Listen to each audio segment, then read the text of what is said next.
Hey guys, welcome back to another episode of the Mind Muscle Connection podcast. Today, I am rebroadcasting an episode I did as a guest on the Allison Pavone Show. We did this episode, I think, sometime like February, March of 2025, but it was a really fun conversation, and I feel like it's going to be really beneficial for a lot of people. I share my story from being a skinny kid to becoming a health first coach, discuss all about body recomp, not obsessing over the scale. I break down what a calorie deficit is and what calories out includes and why chronic dieting causes metabolic adaptation and can downregulate other things as well too.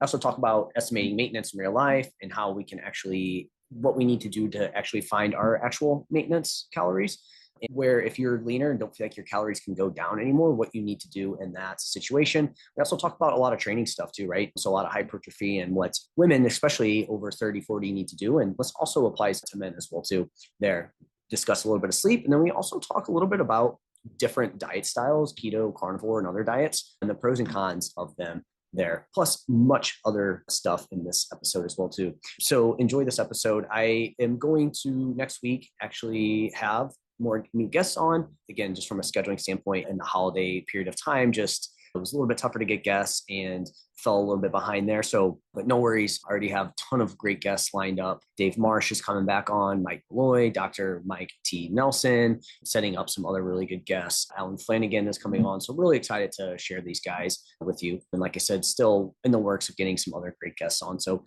expect the regular guest interviews and the more chat conversations to return starting next week. So enjoy this episode. Let me know if you have any questions on it, and I'll chat with you guys soon. Okay, perfect. Hello, everybody. Welcome to my show, and I am your host. I am a holistic health and wellness coach, and this podcast is designed to educate and empower and inspire you all to achieve your health and wellness goals. My goal is to provide you with the best content and conversations from leaders in the health industry. And today I have Jeff Hoehn, who is an online coach, founder of JH Health and Fitness, where he helps busy professionals over the age of 30, yes, because we all need help for some reason at that age, to improve body composition, performance, and long-term health. Jeff blends his evidence-based training and nutrition to focus on real-life balance so clients can build muscle and basically lose fat and feel amazing without sacrificing their lifestyle. He also has the Mind Muscle Connection podcast, where he breaks down fitness and physiology in a way that actually makes sense. Jeff has his master's degree in human performance and functional nutrition and metabolism specialist, certified strength and conditioning specialist. So I want to welcome Jeff here to my show, as we're going to discuss amazing things today about women's health, hormones, body fat, reverse dieting, a whole bunch of stuff. Jeff, welcome to my show. Yeah. I appreciate you being here. Yeah, we're going to chat about all the good stuff. And we're going to chat again because we already recorded this, but there was some errors with the recording, so we're redoing it. But as we said off air, hopefully we're going to get straight to the point with stuff, and it's going to be better than the first one. Yeah, see, it all happens for a reason, but we get to speak again, so that's good. Exactly. Thanks for having me. It was fun to do our kind of off-air chat, and now it's going to be fun to do the recorded one again. And again, I really appreciate you asking me to come on to the podcast. Yeah, perfect. Cool. So for our listeners here, I just want you to tell me, I know we went over this, but how long you've been a coach and why you became a coach. Yeah, it will be funny to, first, before I dive into that, it will be funny to hear how many times we say, as I said last time, even though there's not actually going to be how I became a coach. So I was a short, skinny kid growing up, and I played sports, and so like that always was something I noticed and could just tell, right? Like everyone was a little bit bigger than I was. Some people picked on me a little bit for my height, but it was always something I was self-conscious about, right? But yeah. I knew that because I played sports, we did work out and things like that, so I knew that was a way I could control at least some part of that, right? I can't get taller, but I could definitely build up my body a bit more. So I started working out, playing sports throughout like grade school, high school, stuff like that. But my dad had these like sets of weights at home, and I remember I would just do curls and like push-ups, and that essentially is how I got into it. Push-ups, curls, things like that. But as I played sports, we had to get into working out a little bit more. And during high school, I really was not a fan of working out, but I just did it because I had to. And I remember my buddy, we had the education, like a physical education class basically, and we would do like weights and stuff. And I remember during that, we would literally do curls and squats. Those were like the two main things that we did. But coming out of high school, I didn't play sports anymore. And I knew that I wanted to continue to work out though. I knew that was, again, something that was important to me. And so I continued to work out, got a gym membership. I could only work out with my buddies at the time. Like I had to have somebody, but eventually I branched out onto my own and built some muscle and felt good. And so that was my background getting into it. But really I saw other people that were muscular and I wanted to have a look like that. I wanted to look muscular, build that physique. And yeah, and that's how I got into it. That's how I got into working out. As far as coaching goes, I was a gym manager. And I would sign people up. And so we didn't do any personal training or anything as a gym manager. You overran the gym, signed people up, made sure it was clean, and anything like that. And so I would have these great conversations with people to sign them up, and then I would never see them again. So it was disheartening to see that, to have these people be super excited to get started and then never actually start. And over time, I was like, man, I really am like I really enjoy the whole aspect of physiology and just how to work out, training splits, exercises, nutrition, like all that stuff interests me. And so I was like, you know what, I'm going to try and be a personal trainer. So I quit my full-time job of being a gym manager. I had a very steady income to go to being a personal trainer where I only was making money with the amount of clients I had. So there was this like weird transition period where I wasn't really making too much money, right? Because you're trying to build your business. So I started as in-person trainer, and I just loved it right off the bat. Like, I would be lying to you if I said throughout that entire time, I was super confident this is what I was going to do, because there were some days where I passed up this full-time income to not be making anything. So that was like really hard. That was a very hard transition during that time. But luckily I had some savings built up and worked out, or lived at home with my parents. So they were able to help me a little bit with that. And this was like in my late 20s, by the way, with this. And so started training people, loved it, fell in love with it, and really fell in love with the continuing education side of things. And so that really what kind of led me down this path of diving into that more. And again, we mentioned like human physiology, muscle building, and stuff like those are things that I just really love learning about, everything really about the human body. And then I slowly transitioned to online and just working with people online. And the reason I did that is because I was really able to, one, take care of things outside of the gym, which I think is super important, but also be able to just meet with people all over the world versus just being stuck with people just around you. And so, yeah, that's how I got into it. Luckily, I've never looked back, and I love doing it, and I just love continuing to learn more. That's really what fires me up the most, I feel like. But obviously working with people as well, too, is super important. Yeah, that's awesome. Yeah, the gym thing is funny because I used to own a gym, Burn Boot Camp, and same thing.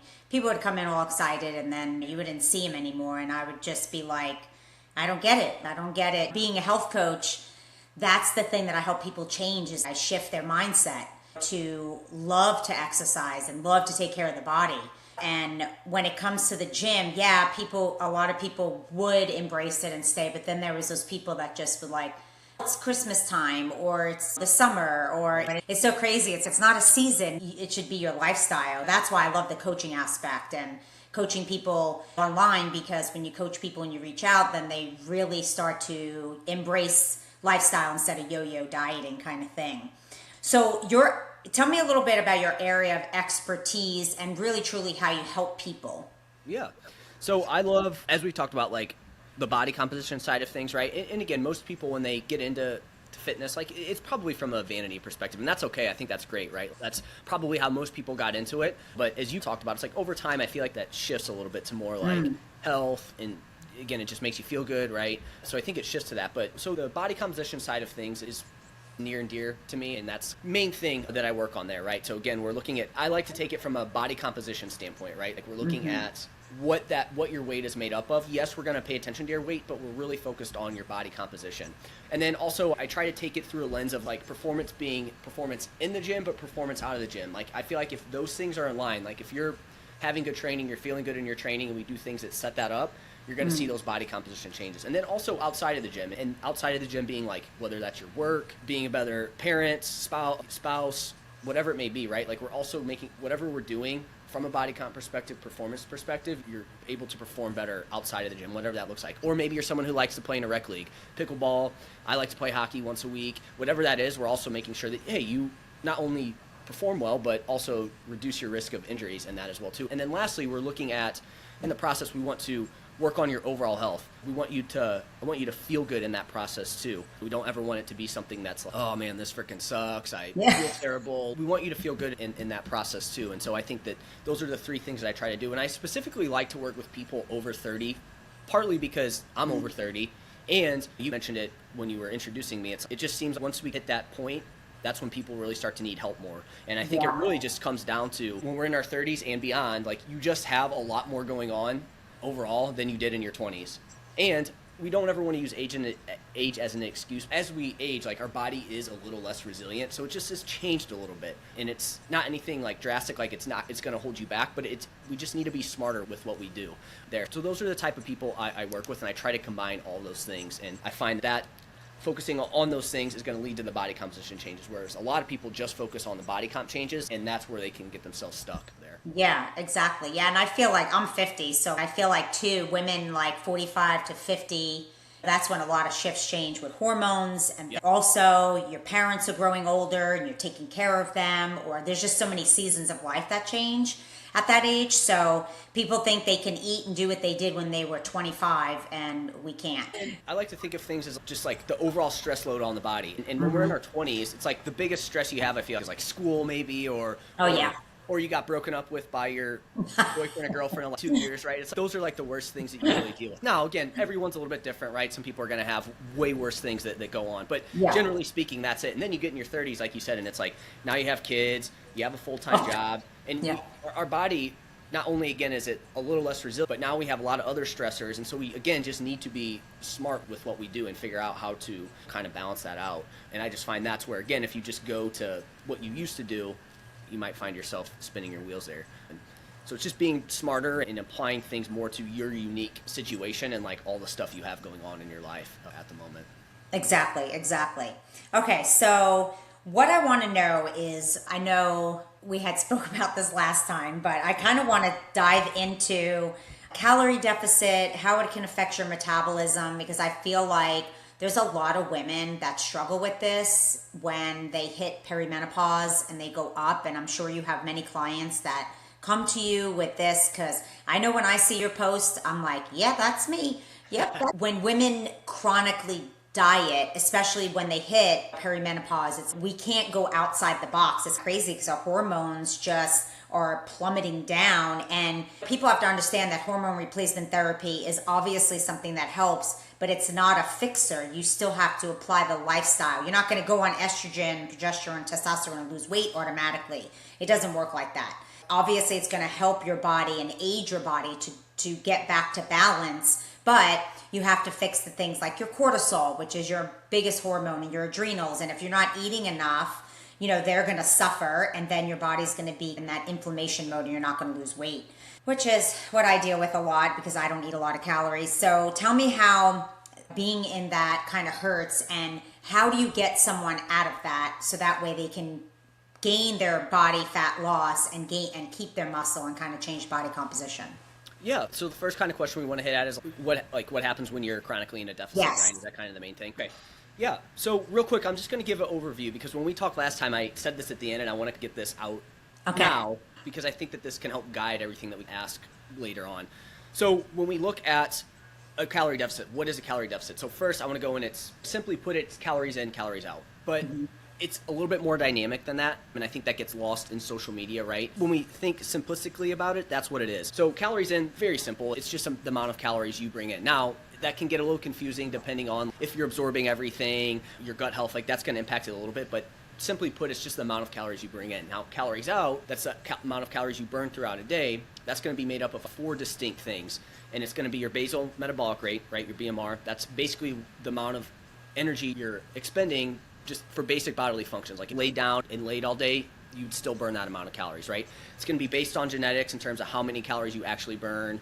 Your body size is going to be important there. Your body composition is going to have a little bit of an impact there as well too. Those are the main things that are going to impact that. Then you have your non-exercise activity thermogenesis, aka your NEAT, and that's just like subconscious movements throughout the day. So me like fidgeting, blinking, talking, etc. That's the calories that you'll burn through that. That's going to be variable again in terms of what that is, right? You have someone who's just very like stoic and they just sit there, they don't move much, versus someone like me that's like kind of fidgety and likes to move around. That person's probably going to have a little bit of a higher NEAT there. Then we have thermic effective food, which is just the amount of energy you expend absorbing and digesting foods. People don't realize that, but you are going to expend some calories just by eating food. Protein's going to have the highest thermic effective food, right? So you're going to burn the most energy with protein. which you can utilize. You can use that if we maybe get into that later at some point. And then lastly, you have exercise activity. Now, it's going to be similar to non-exercise activity thermogenesis. It's okay.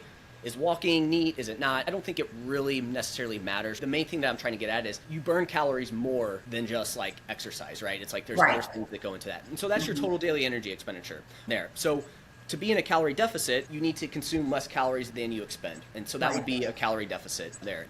When you do, that's going to send the signal to your body, hey, we need to break down stored energy on our body, whether that's muscle, body fat, whatever it is, we need to break that down to use towards energy, right? And so over time, if you do that and you do things right, you should be losing body fat. And so for some people, they need to do that. There's a period of time where you need to do that. And I think over time, like if you do it every once in a while, even if you're a little bit leaner, like I still think from an overall health perspective, it's probably a good thing to dip into a deficit at times. Where you can get into trouble is if you do it for extended periods of time, okay? That's where you'll start to see some potential things happen there. So again, if you're overweight, to get down to a healthy body fat, like you're gonna need to get into a deficit. So we do wanna get there. If you're on the leaner side, you can get there, but we have to be a little bit more strategic with it, and we need to get away from that. So when we're always there in this energy deficit, what's gonna happen is it's gonna send the signal to your body, hey, we need energy somewhere. Now, I always like to think of this from an evolutionary standpoint. Like in today's modern environment, we're always going to have food around, so we don't really have to worry about not getting enough food. Whereas when you go back to 100, 200, 500, thousands of years ago, we evolved with this, hey, we don't know when we're going to get food. Food was a lot harder to come by, and you had to move a lot more to get food. So our bodies developed this mechanism to adapt to energy deficits, understanding that, hey, we may not get food for a while.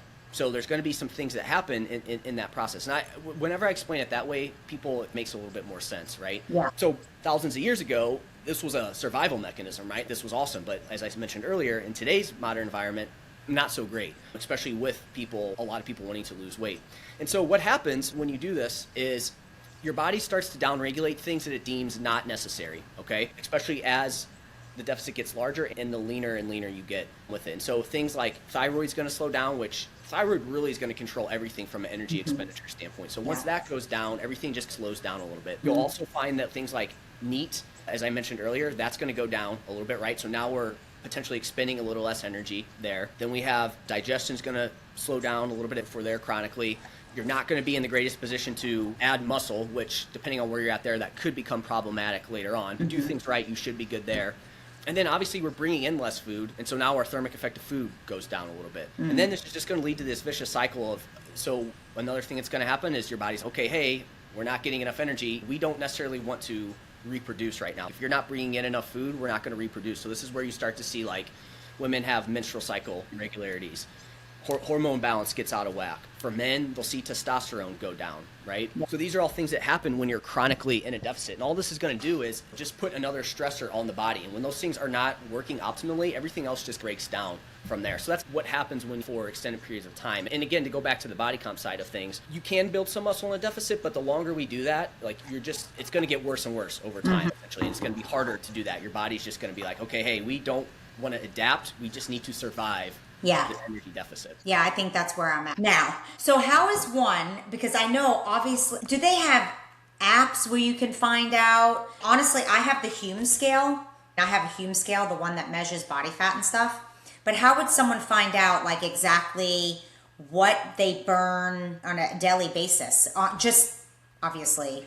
Yeah, so most of those things that you're going to find that we can get from like a general public standpoint is just going to give you an estimate of. Okay. Is that estimate accurate? It can get you in the ballpark, but you're going to have to make some adjustments, right? So it gets you in the ballpark, and then from there, you're just going to have to adjust based on like where your body weight's trending, right? That's going to be the main thing that you are going to need to do there. So it gives you an idea. Somebody may ask that. That's a good question of, okay, so you talked about total daily energy expenditure. Again, that was kind of your question, like, where's mine at? How do I know where mine's at? It's going to be very dependent, right? You can get in the ballpark. You can use calculators. You can use calculations to get you in the ballpark, but it's just going to get you in the ballpark. You have to make adjustments over time because, again, genetics are going to play a big role in this. Your overall metabolic health is going to play a big role in where that's at. And also, and this comes back to what you just talked about with being in a deficit for a while. Your body will adapt to whatever calorie amount you're bringing in, right? So that's the interesting thing with calories in, calories out is not only is there multiple things of it, but it's adaptive to whatever energy balance you're in. So you, as we talked about, will see things like meat thermic effect of food go down. So that's going to lower how many calories you're burning in a day, right? So you're here, now you have a smaller deficit. When people start to slow down, then they decrease food a little bit. Again, the body's smart and it's going to be like, now it's going to continue to drop things down to keep matching with it, right?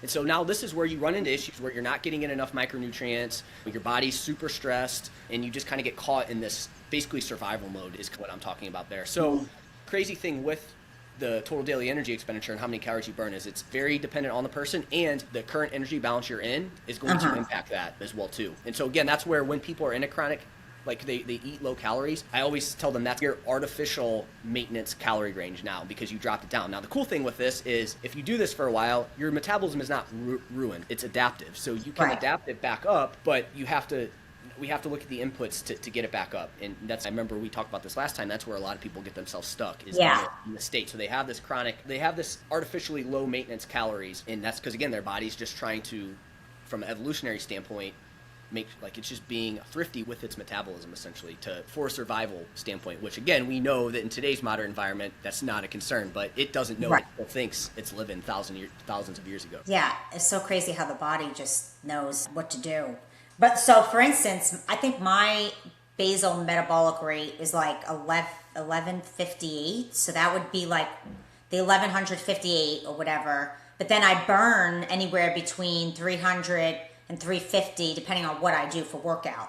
Yep. So do you add those together and that would be, how does that work? Yeah, so I won't even look at that for clients. And the only thing I'll do is like when I first start a client is I'm going to get your estimated maintenance, and then I'm adjusting it based on where things are going. And I'm usually gonna depending on where the person's at, my estimated number is going to be just a little bit lower, just for the fact that people are not great at tracking, and so they tend to underreport calories.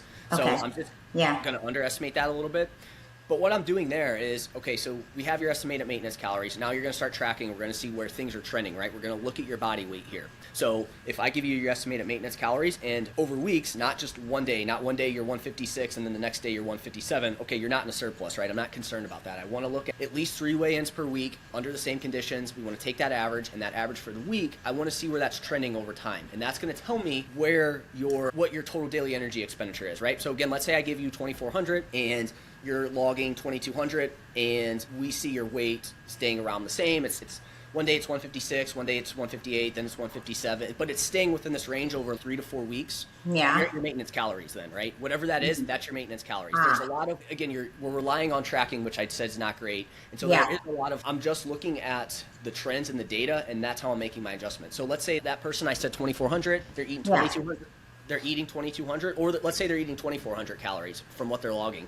And we look at their scale weight over 3 to 5 weeks, the average, and it's trending down, they're in a deficit, right? Now, and then the other way, if over 3 to 5 weeks or whatever, it's slowly trending up, they're in a surplus, okay? So we just need to manipulate, okay, do we need to move a little bit more? Do we need to work on our caloric intake to get to whatever energy balance you want to go? Now, where it can get somewhat confusing is let's say you're seeing their scale weight staying around the same, or it's just like really slowly trending. Yeah, that's me. That's what I was going to say.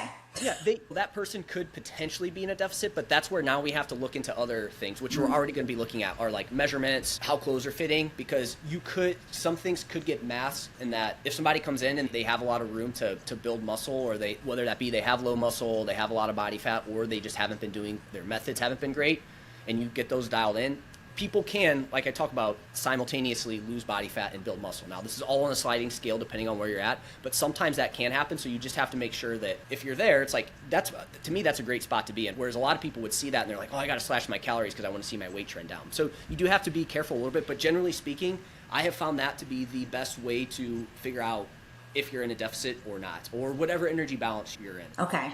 Makes sense. Yeah, that makes sense. But like for a client like me, if I came to you and literally I could be 2 pounds up, 2 pounds down, this fluctuates all the time, but it never, and I'm 117 pounds, so I don't even know, like for me, it's not even much losing weight, it's losing body fat. You know what I mean? Like kind of just changing my body composition. Now I know the thing is I eat enough protein every day. I know that because my main food is protein. Yep. The problem is my carbs and my fats. So I'm always more fats than carbs. The only carbs I eat are like vegetables and fruit. I do berries. I do a kiwi just because of the health benefits. and the micronutrients in it. They're amazing. That's really what my carbs are, and vegetables. Once in a blue moon, I'll do like a piece of sourdough bread or half a sweet potato or something like that. Yeah. So for me, like if somebody like myself came to you, you'd probably have to work with me in terms of figuring out like more of a reverse diet or adding. Yeah. So what I would do for you is, obviously, yes, like we're trying to figure out, okay, what's your ultimate goal? What do you want to do? And so again, it sounds like, hey, you just want to continue to improve your body composition. It sounds like your body fat, but you also are happy with building some muscle as well too. And then I also would ask you, like, do you have any like performance type goals? Do you have any certain way that you want to feel? Like, are you not feeling great somewhere, right? Like energy levels, like food focus. Is there anything like that you also would want to improve? Like, I would be asking you those things. You can let me know, because then I could tailor this a little bit more to you, or I could go on to what I would do next. But yeah, I just would want, so body composition for one, but I do want to obviously increase muscle mass. Yeah. So I know that's like a catch-22. Like I want to do that. As far as it comes with foods, I think last time I really don't feel tired. And I don't know if it's because I truly eat really well. And I will say there are times when I'm working out where I feel like, oh crap, I probably could have had more to eat the day before, because I feel like in my workout, like today, for instance, yesterday I didn't eat much, but I don't know why I wasn't hungry. So I had breakfast, and then for lunch I had a protein shake, but with my protein shake, I call it my hormone protein shake. So it's like collagen, hemp seeds, chia seeds. I had my protein powder, I had berries in it. I had my fiber, which was my PGX fiber, because I try to do at least 40 grams of fiber per day for my hormones, soluble, insoluble, and just in general for the gut. And my son had basketball 5:30, and I was like, I'm not even hungry. Like I couldn't even eat dinner. That's what I ate yesterday. And today I went to the gym and I did heavy glutes and quads. Okay. So like I really did a lot of reps until failure, and I will say I was dying and I did a superset, so it was like 8 rounds. So it sounds like, again, overall you feel pretty good. There's nothing else that you'd like necessarily feel like you need to improve or anything like that. It's just, again, more so the body composition side. I think the body composition, yeah. Okay. As you were talking, I was looking away. I was trying to see if I could see your body composition, but I remember looking at it on your Instagram, and I mean, you're definitely leaner, right? So in your specific situation, based on what you told me, what I would want to do with you is we would essentially start off with a 4 to 8 week kind of phase where we're doing what I just said, right? I'm giving you estimated maintenance calories, and then based on the fact that you want to build more muscle and where you're at currently, to me, it wouldn't make any sense for you to continue to try and drop body fat right at this moment, right? Like you're already on the leaner side, and if you're running into one, you told me you've been doing this for a while in terms of this caloric amount, and you're spinning your wheels. Yeah.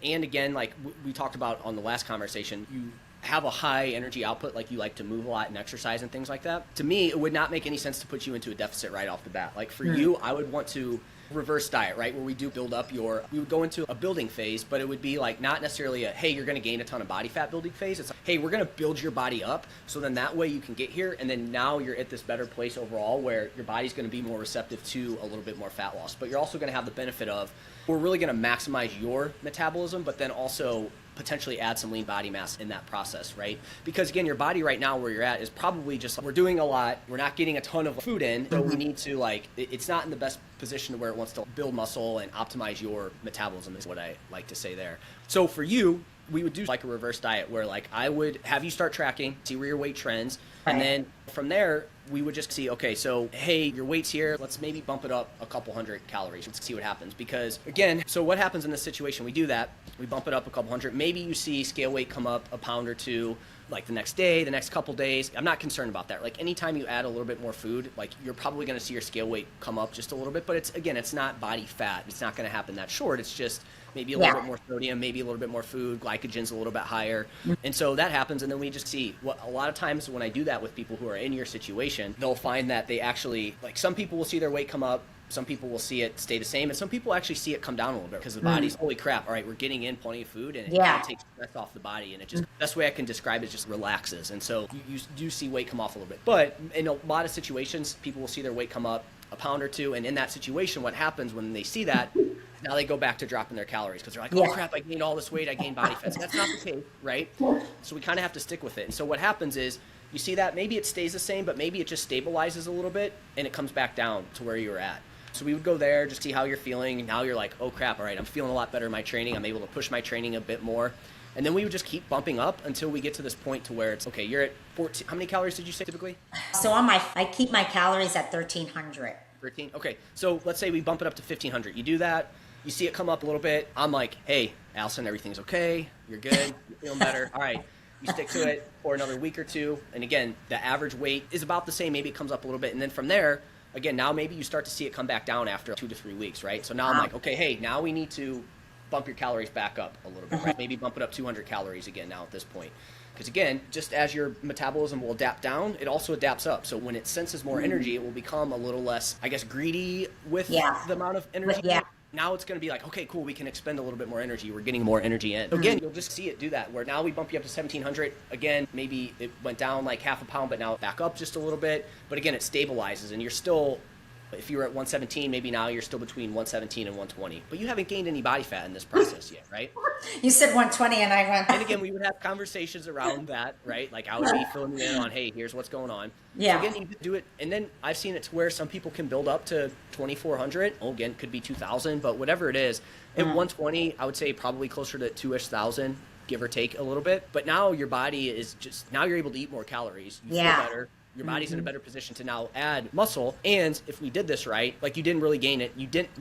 Maybe you gain like a tiny amount of body fat, but it's not going to be anything where you're like, holy crap, I totally right, can notice. Yeah. Yeah, it shouldn't be anything that's like overly noticeable. So now you're there, and now your body's in a better position. So now we have the option to, hey, we stay here for an extended period of time, whatever that is, really put on some muscle, again, continue to really minimize fat gain, but we're continuing to build up your metabolism, right? Like your training's better, you feel better in your training, you feel better overall, you can have a little bit more flexibility with nutrition choices.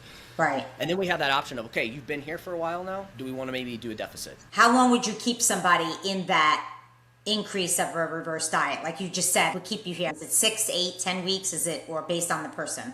Yeah, it is based on the person, right? It's going to depend on where they're coming from, how they're feeling, what is their biofeedback, like how are they feeling? I guess when I say how they're feeling, do you feel like you're training better? Yeah. How are you feeling from a body composition Energy-wise, Energy-wise. And then again, also just really taking into consideration like what you've done in the past. And I guess another thing I would say here is like when I'm asking biofeedback, it's, are you still having a lot of food focus? Are you still feeling like always like super hungry? Are things like, if you were someone who maybe had menstrual cycle irregularities, is that back on track? Gotcha. Are you just feeling better overall? Because if you're not feeling that way yet, that tells me we have a little bit more time here where we need to continue to kind of work on this. And have we really pushed our calories as high as we can, right? Because we may get to that point to where this could be a thing where you go from 1,500 to 1,700 to 1,900 fairly quickly, but then you may find that like you sit between 1,900 and 2,100 for 2 to 3 months or something. And then if after 2 to 3 months at 1,900 to 2,100, you're still like, your weight's not really moving anyway, it's still staying around the same. Yeah. Hey, we might have a little bit of wiggle room here to bump you up again. Gotcha. I think you do that. So long story short, it's very dependent on where you're coming from, what your overall goal is, what you're trying to do. But I think generally speaking, the longer that you've been in this state, it's not going to be a 3-week thing. It's probably going to be a little bit longer than that. Yeah. And again, the goal being you get there, you stay there. Now, next time, like you have more muscle now, and as we talked about, you're just overall metabolic health, your metabolism's in a much better spot, you are just feeling much better overall. Like now your fat loss phase, when we put you into a deficit, is going to be more effective and efficient. Like you're going to just see things, it's going to feel like you're going downhill versus like, maybe you could describe this as how you feel, but it's like you feel like you have to go uphill, and like you're just going uphill to just drop like a little bit of weight and body fat. Yeah.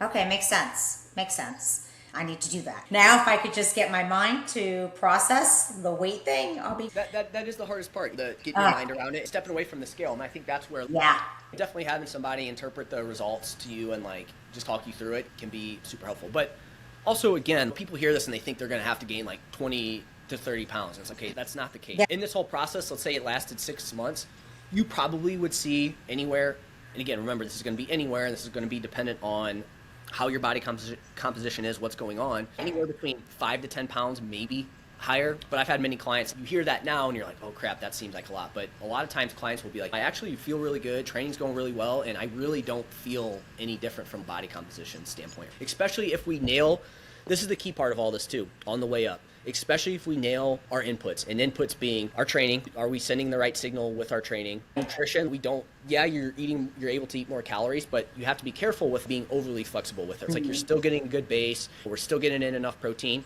but then also managing overall stress load on your body. That's going to be important. Good quality sleep, strategic supplementation, like these are all going to, and then obviously when I talk stress load on the body, also like just again, stress management overall, because you mentioned specifically there where you're like, you would be getting in your head and mental side of things. So like that would obviously be something that we want to work on, because if you're constantly stressing about that, again, that's going to be another stressor on the body. And like we have to work through that.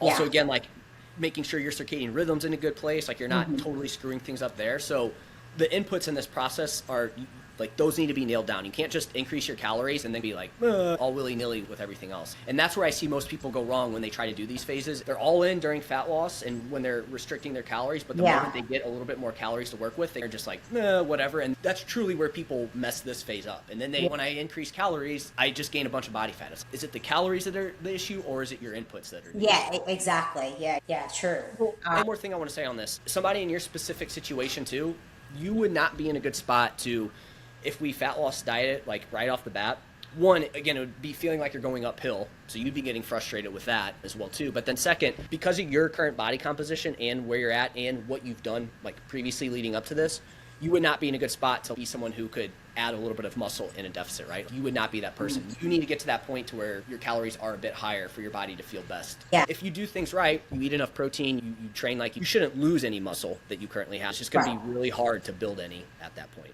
Yeah, and I told you about those peptides. I tell you that they work wonders. That fit is amazing in the lean. It actually makes you hold on to muscle. But yeah, I could never go in a calorie deficit anyway, because what the hell would I eat 600 calories a day? And that would be really bad.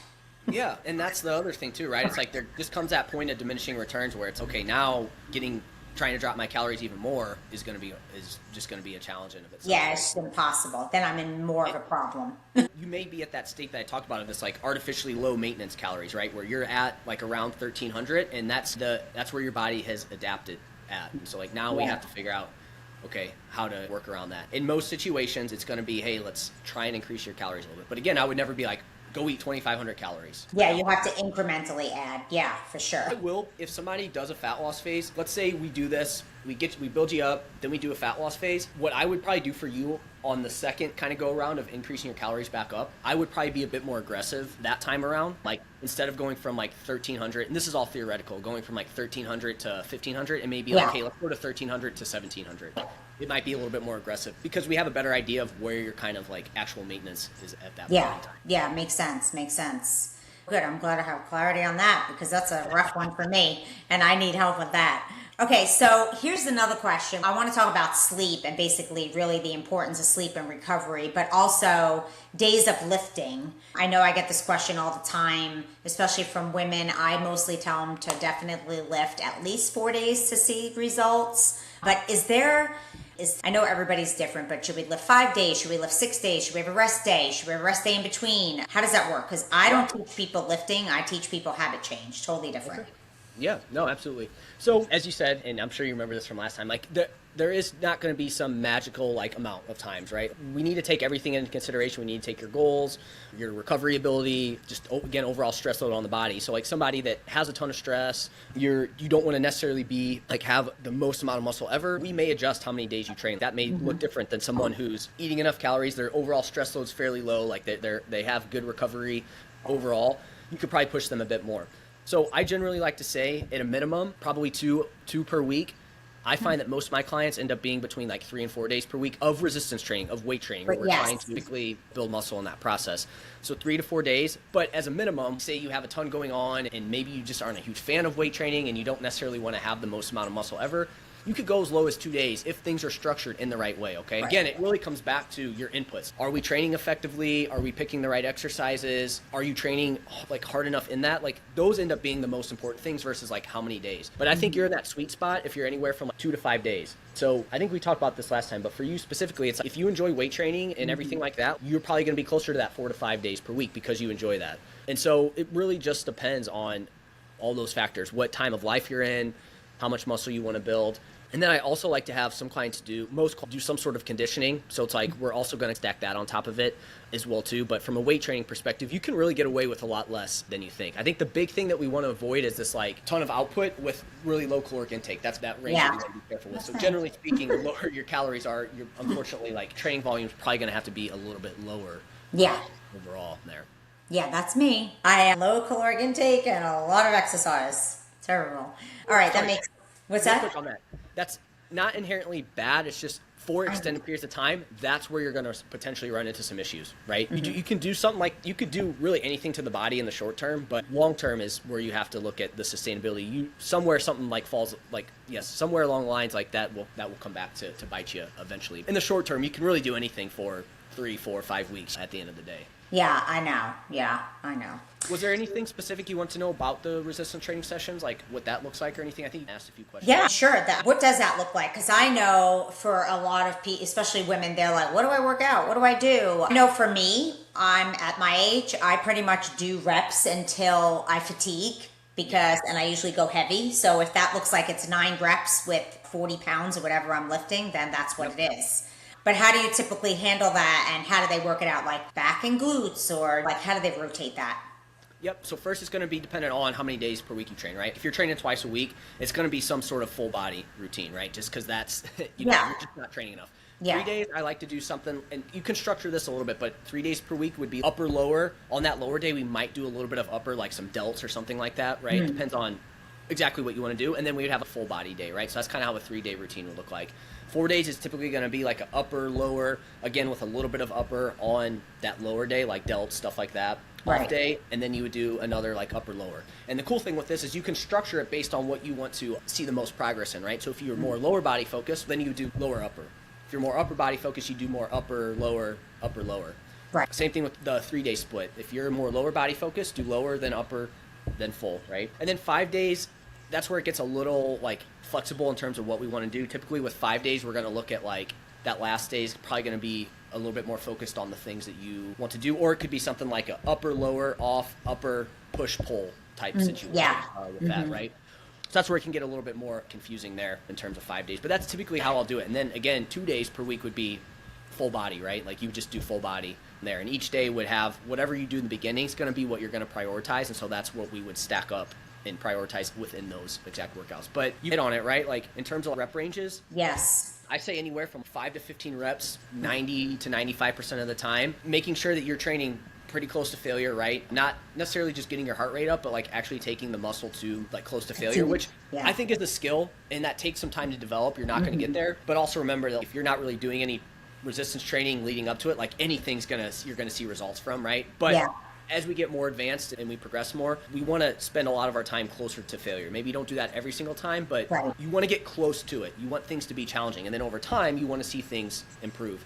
As far as, and when I say improve, like you're adding weight, adding reps, improving your technique, whatever it is, like over time. And then as far as, sets, like how many per week, you could really do anywhere from 3 to 10 sets per week per muscle group. And that's going to be that sweet spot. In the research, once you get past that like 10 sets per week per muscle group, that's where it's like you may see some more progress, but that's just more time, and the return on investment starts to go down a little bit. So 3 to 10 ends up being that sweet spot.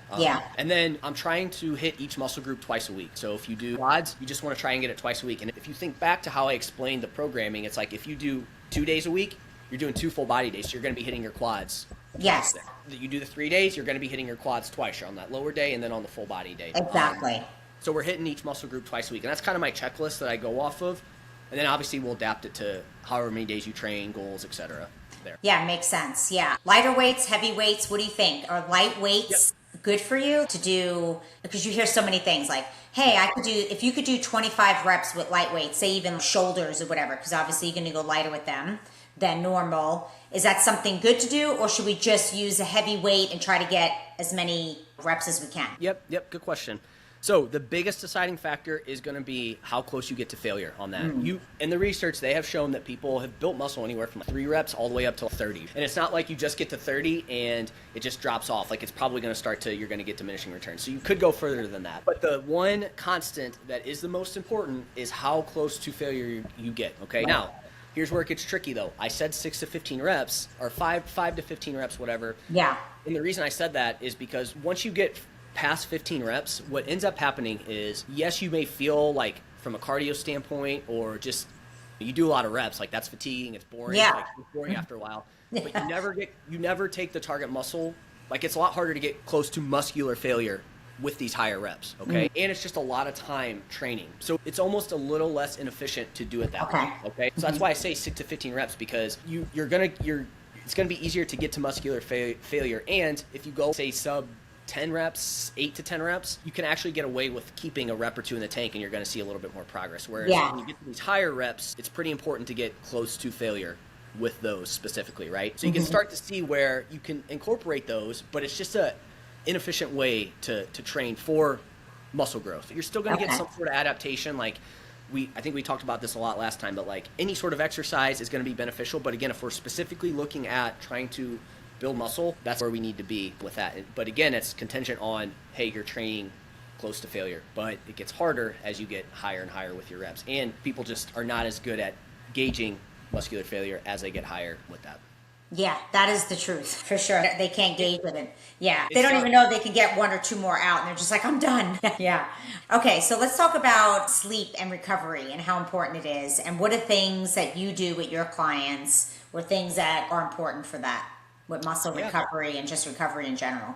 Yeah, sleep's super important, right? It's going to impact everything. If you don't have that, like if you took somebody who was doing the same things, but one person's sleep was here, whatever that is, and some person's sleep was here, the person that's here with a better sleep, like everything's just going to be better. It's going to be easier. It's going to be better. Now, obviously genetics will play a role in that too, but generally speaking, that person, I'm going to put my bets on them seeing more change and better health and everything, better performance long-term. So with sleep, yes, I think it's important to say, hey, get 6 to 8 hours a night. And that's usually what people base their sleep off of. Oh, hey, I got into bed at 11. I woke up at 7. I got 8 hours. I'm good. But we need to look further into that, right? We want to look at the quality of it. And so I like to look at sleep from a lens of what we're doing throughout the day and leading up to it. It's going to be more important than you just getting in bed for 8 hours, okay? And so with that, we're looking at your light environment. So light environment being, hey, are you getting outside as early as you can in the day to get some sunlight? Are you getting natural light throughout the day? Or like during the day you would have like lights above your head on, like you're getting that type of light. And we want to make sure we get enough of that because that's going to help set your circadian rhythm for the day. And then at night, we're gradually going away from that where it's like less light overall. We're probably turning off our overhead lights. We just have really like dim lights.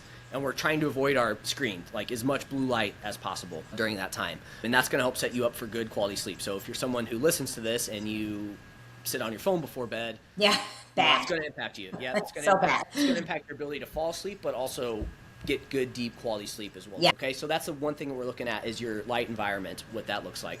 And then we're looking at sleep regularly and making sure that you're falling asleep somewhere around the same time each night. It doesn't have to be exactly at 12:58 a.m. We're looking at, hey, if you typically go to bed at 12, you probably want to give yourself an hour anchor plus or minus. And obviously, the tighter we can get that, the better. But hey, we all have lives, and stuff's going to be, it's going to get messed up. And then you're generally waking up around the same time each day there. So again, the biggest thing you could see there would be like during the week you're here, and then on the weekends you're a little bit off. When that happens, you may find that you're just less. First, your sleep quality is not as good, and that's going to lead to, hey, you're a little bit hungrier, you have less energy, and when you don't get as good sleep, you're now less likely to make good decisions, you're less likely to exercise. So all these things just start to pile it's like a snowball. It's like a snowball effect. That's one thing with my clients. I'm like, sleep is just as important as your nutrition, if not more important to do that. It's super important. And then the last thing we're looking at is you're like how much like stress you have on the body overall, right? Like your sympathetic versus parasympathetic activity. So when we look at that, sympathetic being fight or flight, parasympathetic being rest and digest. And we're looking at that from an overall standpoint, but we're also looking at it leading up to sleep as well too. So overall, the more stress you have on your body overall, the less quality sleep you're going to get. I'm sure anybody who's been like super stressed can relate that during that time you don't get as good of sleep. But then we're also looking at that system leading up to sleep. And so what I mean by that is we want to try to get in that rest and digest before bed. So we're looking at, hey, you're at least getting a 30 minutes to an hour kind of bedtime routine to bring your heart rate down and to just get in that rest and digest. But we're also looking at stimulants as well too. So making sure that you're not having coffee too late in the day. alcohol too, right? It's a sedative. It will make you feel tired, but your sleep But quality. then you wake up. Yeah. Terrible. Your sleep quality is going to suck. So we're looking at that too and making sure that's in line. So again, this is, hey, don't doom scroll right before bed. Don't do something super engaging right before bed. Another one's nutrition around sleep as well too, right? You don't want to have a super heavy, highly processed type meal right before bed either. Yeah. You know what I mean? Like that's going to impact your sleep as well too. And this is where people that say, oh, meal timing's not really important. It's just calories in, calories out. That's where I think maybe it's a reductionist view because it will impact things over time. Our bodies are not as good at utilizing the food we give it at night. Exactly. Now you're looking at if you eat too late as well too, it's going to impact your sleep. And that could impact your gut health as well too, because that's when a lot of people experience like acid reflux and things like that when they eat these meals. So I just say we just want to be strategic with nutrition around sleep. Really try to avoid, don't eat a whole pizza right before bed. That's going to be a recipe for terrible sleep. If you're going to eat before sleep, maybe it's like a higher protein type meal. We just want to make educated choices around sleep there. And again, remember, if you do it one time, it's not the end of the world. It's what you do most of the time as well too. So that's what I'm looking at with sleep, and I want to make sure all that's lined up. And most people, when we come back to what I started with, oh, I sleep 6 to 8 hours, I'm good. And then I dive into this and I'm like, man, we have a lot of low-hanging fruit here to improve your... One other thing to look at, and I don't think I mentioned this last time, some people can experience, especially as women get into menopause, and a lot of guys in general, and again, if you are a little bit more overweight, is sleep apnea. That's a huge thing. And so if you're doing all these things and that's not in a good spot, like definitely look at that. Look into that. See if you can get a sleep test. So ask somebody if you have a partner or something. Ask if you snore a lot. And that could be something to potentially look into that a lot of people overlook. Yes. It's so dangerous, sleep apnea too. My gosh. Yeah. Yeah, it is a really bad thing. The cool thing is the CPAPs are like a lot easier. They're not like, I think when people hear CPAPs, they think it's this like massive machine, but I think it's just like very like, it's a lot more accessible. And I think so. Yeah. It's a little thing that goes over their nose or something. Yeah. Yeah. So crazy. All right. Let me ask you this, because this is a myth, I think, and I don't really know the truth, but does muscle weigh more than fat? Yeah, so a pound of muscle is going to be a pound, like the same as a pound, like a pound's a pound. Okay. From my understanding, muscle is just going to be a little bit more dense, so it just is like going to be a little bit smaller there. So that's my most educated guess at that is, to me, a pound's a pound, and it's just, hey, it's kind of like the concept of food volume, right? It's just like one thing may have more calories for the amount of grams, but does that kind of make sense? So it's per 1 gram, one may have more calories than another. Take like a piece of broccoli versus a piece of an Oreo. Of course. So like to me, that's the same concept there. Yeah. Like, a gram's a gram. It's just what is that gram made up of? This goes back to what we talked about initially. You could be 117. That's awesome. I'm only going to use scale weight to see what energy balance you're in. Outside of that, 117 means nothing to me because that does not tell me what your 117 is made up of. So if you go up to 120, what is that? Is that just water? Is that actual fat mass? Yeah. And that's not going to happen overnight. So that's the same thing there as well too. Yeah. That ties into body composition. Yeah, it does. It does. It's just the number on the scale. It's hard to, it's so hard. I know that 120 pounds isn't a lot of weight, but for me, like I have this thing that I want to stay in like the 117, 150. I even want to go down to 113 pounds, which is probably not good. I mean, like you could, again, let's say we build you up to 125 and then you go down to 113. That may look a lot different and that may be doable for you. But everyone's going to reach that point where a certain body weight, and this is why muscle is important because you don't really know where you're going to end up and what your body fat percentage is going to be like. But everyone's going to end up at that point where is the juice worth the squeeze of getting leaner? Because as we get leaner, our bodies, to go back to the concept of energy on the body, when you're leaner, you don't have as much energy on your body. And so we're going to get to this point to where everyone's going to run into that issue of, do I want to continue to get leaner? Do I want to continue to make the sacrifices to get leaner? And from an overall health standpoint, does that make sense? And a lot of times people find that's a little bit higher than they think. Yeah. And I know this. I know it's not even like I'm dissatisfied with my body composition in the sense that I'm like, I hate my body right now. I guess it's more of a challenging thing for me, or a mind thing. Yeah, I just want to see what I can get to. Yep. But I know it's not about being skinny. It's about being stronger. And that's what I teach my clients, especially as you age. I don't want to be that frail little thing. I want to have muscle on me. And that's why I lift heavy. And all these women say to me, how do you lift heavy? I'm afraid I'm going to look like Hulk Hogan. I'm like, you're not going to look like Hulk Hogan. Like heavy weight. You can't even get close to that.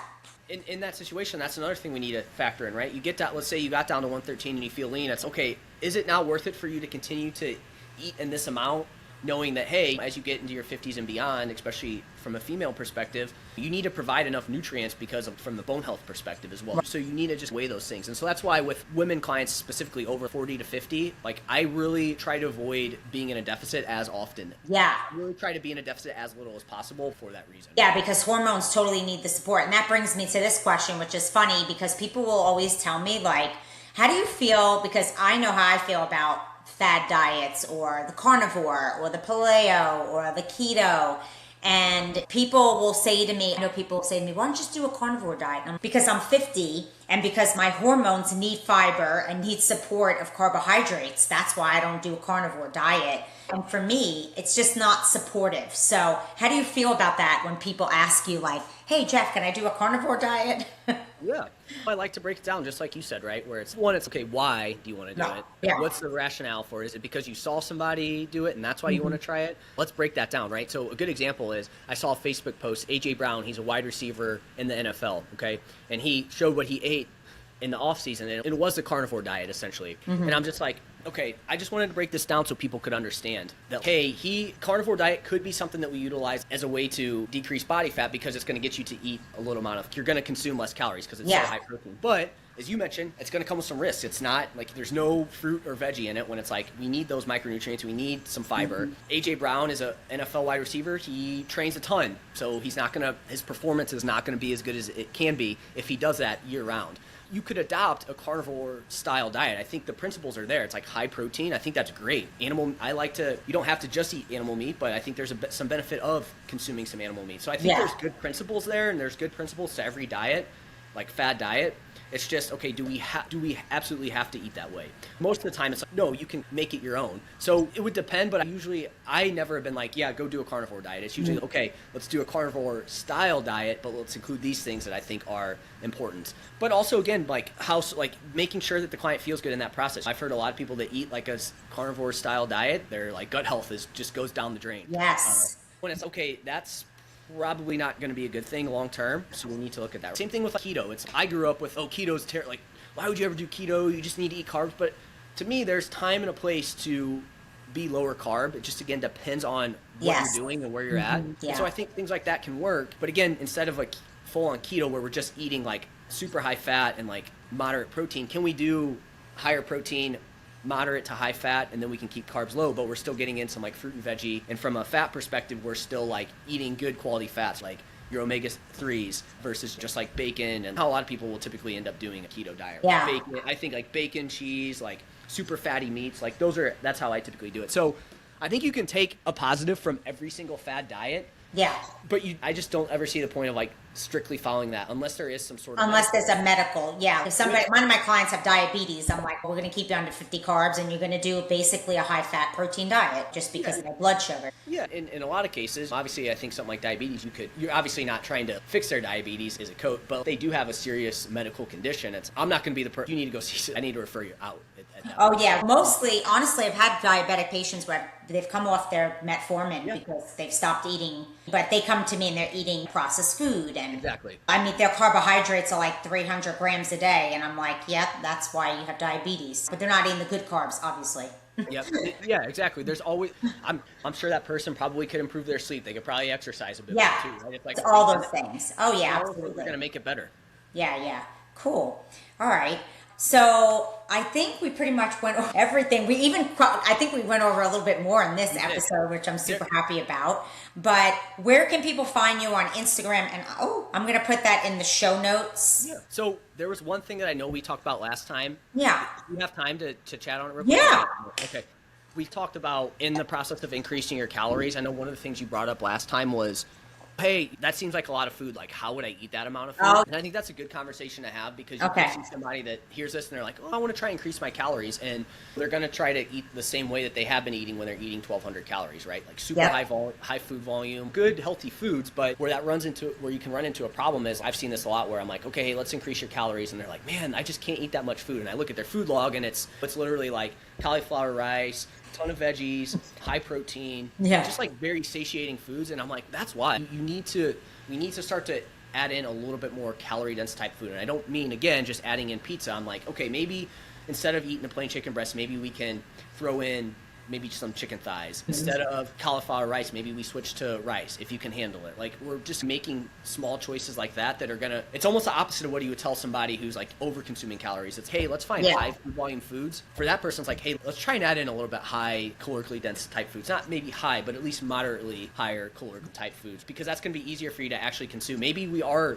having, like, again, maybe you're adding in a little bit of peanut butter if that's something that you feel like you can't have. Things like that we're starting to add in, so then that way you can get those calories up, because you will run into that issue where if you try to eat the exact same and you just increase 300-400 calories, you may feel like you're not going to be able to do that because it's so satiating. And from a gut health perspective too, you may find that's going to wreak havoc on your gut. And your digestive, if you're eating super high food volume type food. So you need to walk that fine line there with that as well too. Yeah, that makes sense, because that's me. Like, I don't really think I can get another piece of protein in or anything like that. And I know for me, like, I need to get a carbohydrate or fat in order to get those calories up, because I'm not going to add, like you said, unless I add the chicken because it's higher in fat, like the thighs or whatever, which is actually the really good meat. I actually like chicken thighs. They're really good in the air fryer. Yeah. Stuff. Yeah. So that makes sense. So that's a good idea. So because a teaspoon of peanut butter is like 200 calories? Yeah, exactly.